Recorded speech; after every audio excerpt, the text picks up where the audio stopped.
গরুর মাংসের সঙ্গে আলুর জুটি যেন বেশ পুরনো। অনেকেই আছেন যারা মাংসের সঙ্গে আলু দিয়ে রান্না না হলে খেতে পছন্দ করেন না। গরম ভাত কিংবা পোলাওয়ের সঙ্গে গরুর মাংস আর আলুর ঝোল, সঙ্গে সালাদ হলে যেন আর কিছুরই প্রয়োজন হয় না। তাই আজ আমি আপনাদেরকে তৈরি করে দেখাবো আলু দিয়ে গরুর মাংসের মজাদার রান্নার রেসিপি। আসসালামু আলাইকুম ভিউয়ার্স, ক্লাসিক কুকিংয়ের আরও একটি পর্বে আপনাদেরকে স্বাগতম। চলুন আমরা আমাদের রেসিপিটি শুরু করি। প্রথমে একটি মিক্সিং বলে আমি 1 কেজির মতো গরু মাংস নিয়ে নিয়েছি। এখানে আমি হাড্ডি, চর্বি, মাংস সব একসাথেই নিয়েছি। এরপর আমি এতে দিয়ে দিচ্ছি 1.5 টেবিল চামচের মতো আদা বাটা, 1.5 টেবিল চামচ রসুন বাটা,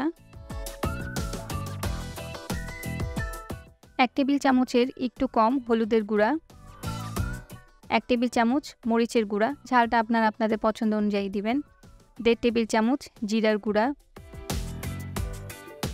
1.5 টেবিল চামচ ধনিয়ার গুঁড়া, আর দিয়ে দিচ্ছি 1 টেবিল চামচ গরম মশলা, 1 টেবিল চামচ লবণ। এবার আমি সবগুলো উপকরণকে খুব ভালোভাবে মিশিয়ে নিচ্ছি। আমার মাখানো হয়ে গেছে। এবার আমি এটাকে 30 মিনিটের জন্য রেস্টে রেখে দিচ্ছি। চুলায় একটি প্যানে আমি 1/3 কাপের মতো সয়াবিন তেল দিয়ে দিচ্ছি। তেলটা একটু গরম হয়ে আসলে এতে আমি 2টো দারচিনি, 4টে তেজপাতা, 4টে এলাচ আর 3টে শুকনা মরিচ দিয়ে দিচ্ছি। এবার আমি মশলাগুলোকে সামান্য একটু ভেজে নিচ্ছি। মশলাটা ভাজা হয়ে আসলে এতে আমি 1.5 কাপের মতো পেঁয়াজ কুচি দিয়ে দিচ্ছি। এবার আমি পেঁয়াজটাকে মশলাগুলোর সাথে খুব ভালোভাবে ভেজে নিব।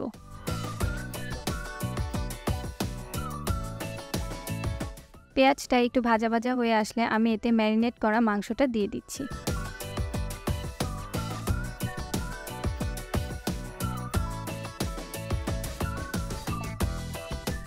এবার আমি মাংসটাকে পেঁয়াজের সাথে খুব ভালোভাবে মিক্স করে নিচ্ছি।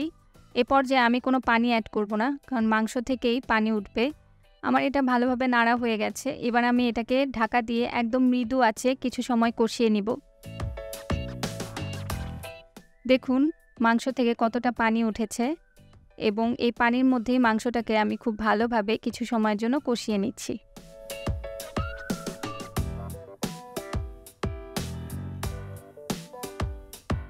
এবার আমি এটাকে আবারও কিছু সময়ের জন্য ঢাকা দিয়ে কষিয়ে নিচ্ছি। দেখুন আমার মাংসটা খুব ভালোভাবে কষে গেছে, তেলটা ভেসে উঠেছে। এবার আমি এতে 1 কাপের মতো গরম পানি দিয়ে দিচ্ছি মাংসটাকে প্রায় 60% মতো সেদ্ধ করার জন্য। চুলার আঁচটা আমি মিডিয়াম টু লোতে রেখে ঢাকা দিয়ে দিচ্ছি। দেখুন আমার মাংসের পানিটা শুকিয়ে এসেছে।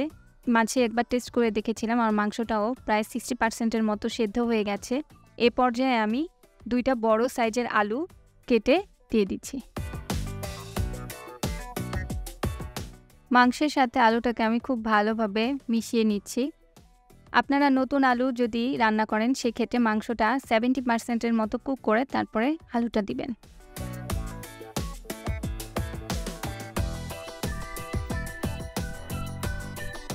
মাংসের সাথে আলুটা আমার খুব ভালোভাবে মিক্স হয়ে গেছে। এ পর্যায়ে আমি 2 কাপের মতো গরম পানি দিয়ে দিচ্ছি। আপনারা গরম পানিটা দেওয়ার চেষ্টা করবেন, তাহলে মাংসটা তাড়াতাড়ি সিদ্ধ হবে। আপনারা যে যেমন ঝোল খেতে পছন্দ করেন সে অনুযায়ী পানিটা দিয়ে নেবেন। এরপর আমি এটাকে আরও কিছু সময় নেড়েচেড়ে ঢাকা দিয়ে ঢেকে দিচ্ছি। মাংসটা সিদ্ধ হয়ে আসা পর্যন্ত অপেক্ষা করছি। আমার ঝোলটা অনেকটাই শুকিয়ে এসেছে। এ পর্যায়ে আমি দিয়ে দিচ্ছি 1/2 চামচের মতো ভাজা জিরার গুঁড়া। তারপর এটাকে আমি আরও কিছু সময়ের জন্য জাল করব। চুলার আঁচটা কিন্তু আমি প্রথম থেকেই মিডিয়াম টু লোতে রেখেছিলাম। দেখুন আমার মাংসটা পুরোপুরি সেদ্ধ হয়ে গেছে, আর আমি ঝোলটা এ পর্যন্তই রাখবো। আপনারা যদি ঝোলটা আরও একটু শুকাতে চান সেক্ষেত্রে পানিটা আরেকটু শুকিয়ে নেবেন। আর আলু দিয়ে মাংসটা একটু ঝোলঝোল না হলে খেতে ভালো লাগে না। আর মাংসটা খুব ভালোভাবে সেদ্ধ হয়েছে, আমি অফ ক্যামেরায় টেস্ট করে দেখেছিলাম, আর লবণটাও পারফেক্ট আছে। আমি আপনাদেরকে এটা পরিবেশন করে দেখাচ্ছি। এই তো তৈরি হয়ে গেল আমার আলু দিয়ে মাংসের মজাদার রেসিপি। আমি খুব সহজভাবে আপনাদেরকে রান্নাটা তৈরি করে দেখানোর চেষ্টা করেছি। আপনারা যদি ঠিক এই প্রসেসে রান্নাটা করেন তাহলে স্বাদের কোনো হেরফের হবে না আশা করছি। সো ভিউয়ার্স, যদি ভিডিওটি ভালো লেগে থাকে তবে লাইক, কমেন্ট ও সাবস্ক্রাইব করতে ভুলবেন না। আর এভাবেই আমার পাশে থেকে আমাকে উৎসাহিত করবেন। আরেকটি কথা, নিরাপদ ও সুষম খাবার খাবেন, সুস্থ সবল জীবন পাবেন। আল্লাহ হাফেজ।